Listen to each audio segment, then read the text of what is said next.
Evening, Sally. Pint at the usual, please. Hey, Barry, your wallet sucks. Aye, mayhap it does. But not half as good as your mum.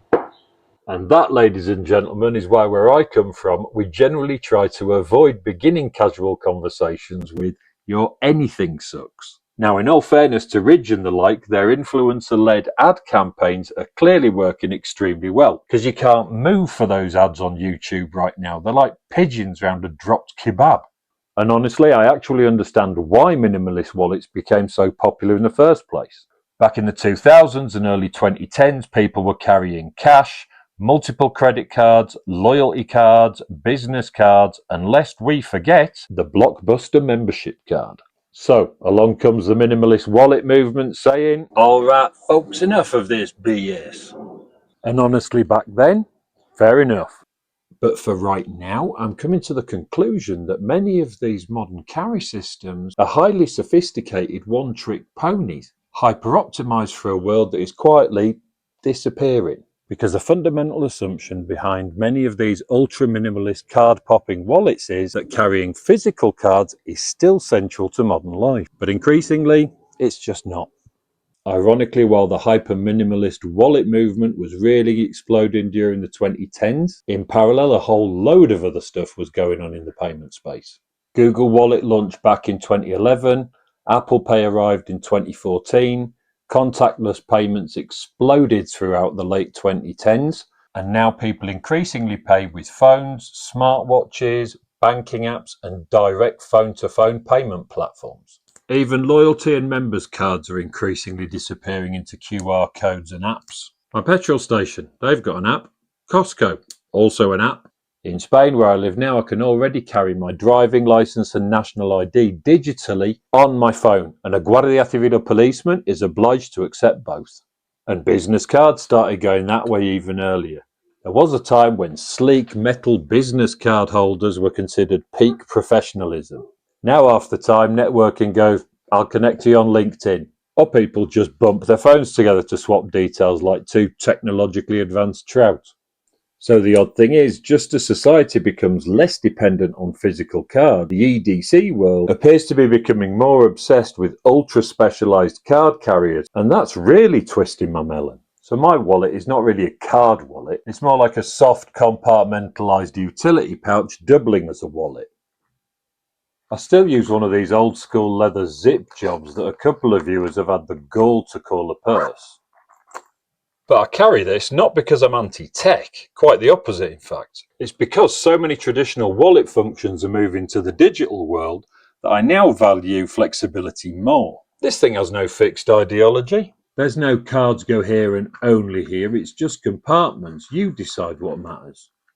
Cards, cash, condoms, micro tools, whatever, it adapts.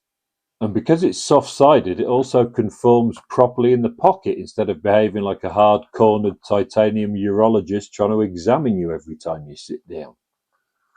And no, before anyone asks, I don't carry a Swiss card or any card-based multi-tool in here either.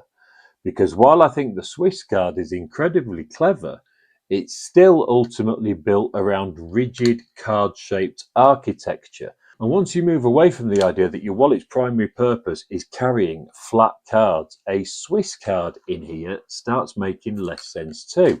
For me anyway. And another thing, a lot of the brands producing these modern minimalist organisers increasingly rely on external cash straps and money clips. Which sounds great until you realise you're effectively whopping your wad on the counter every time you buy a sandwich. Again, very elegant in commercials, but slightly less elegant in real life. And if you don't know who this British Thatcher era comedy gem is, then please search for Loads of Money on YouTube. You won't be disappointed. Actually, no, it's too good to miss. I'll pin a link in the comments. Right, back to it. What about all those tracker integrations? And you can still chuck a tracker card, AirTag, or even one of those RFID blocking cards in here as well, by the way. But here's a crazy old Gen X trick of an idea. Look after your wallet. Always carry it in the same front pocket where you should notice if someone rubs up against you and starts ferreting around in your trousers. Or here's one we learnt from some hairy-ass bikers from the boomer generation, the old biker wallet method. And it doesn't have to be with a massive chain. A retention lanyard discreetly hanging from a belt loop and a quick release key holder will do the job. It's just old carry wisdom that still holds true. And honestly, that's increasingly the direction my own carry is going in generally. Less single ultra-optimised objects, more distributed utility across an adaptable ecosystem. Now, if you actually want to see the contents of my sucky wallet and all of the EDC goodies it's got inside of it, I've already made a full CarryPoint episode on that, and I'll put a link in at the end of the video. Anyway, I'm curious what you lot think. Are minimalist wallets genuinely the future? Or are they hyper-specialised solutions for a card culture that is already beginning to fade away? I want to hear from you, so please leave a comment. That's about it for today. My next video is going to be number 4 in my CarryPoint series, where I'll be focusing on what I carry actually in my pockets. So make sure to subscribe to get a notification of when that drops. As always, I hope you've enjoyed this and thank you very much for watching. Please like, share and subscribe, and I'll see you again on the Clown's Pocket. All the best. Bye bye.